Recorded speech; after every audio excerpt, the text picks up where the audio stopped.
Mobile hack झाला आणि काही फोटो सोशल मीडियावर व्हायरल झाल्याच्या भीतीनं एका 20 वर्षीय बी फार्मसीच्या विद्यार्थ्यानं गळफास घेऊन आत्महत्या केली आहे। धुळे जिल्ह्याच्या शिरपूर तालुक्यातील ताजपूर इथे ही घटना घडली आहे। बंटी उर्फ किशन जितेंद्र सनेर असं आत्महत्या केलेल्या विद्यार्थ्याचं नाव आहे। तर अज्ञात व्यक्तीनं मृत किशनचा मोबाईल हॅक करून काही फोटो सोशल मीडियावर व्हायरल केले होते।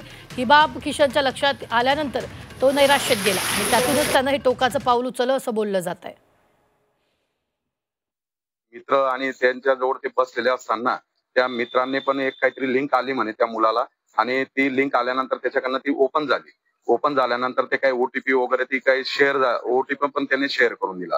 तर त्याच्यानंतर त्याच्या माध्यमातून त्याच्या मोबाईलच्या माध्यमातून त्याचे जेवढे काही ग्रुप होते त्या ग्रुपवरती एक अश्लील चित्रफित व्हायरल व्हायला सुरुवात झाली।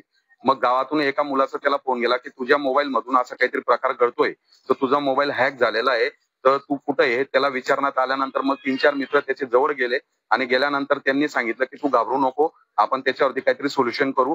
त्यांनी ते व्हॉट्सअप डिलीट केलं, त्याच्यानंतर ते काही लिंक होत्या त्या सर्व डिलीट मारल्या, ते फोटो डिलीट मारले, पण ते पुन्हा काहीतरी मला वाटतं होत होतं। काही तरुण मुले आहेत, त्या मुलांकडनं काही आक्षेपार्ह किंवा एखादी एपीके फाइल डाउनलोड झाली असेल तरी मी असं आवाहन करतो की त्यांनी कुठेही घाबरून जाण्याचं कारण नाही। हे तात्काळ जवळच्या पोलीस स्टेशनला संपर्क साधावा आणि आपण घाबरून न जाता पोलिसांना सहकार्य करावं।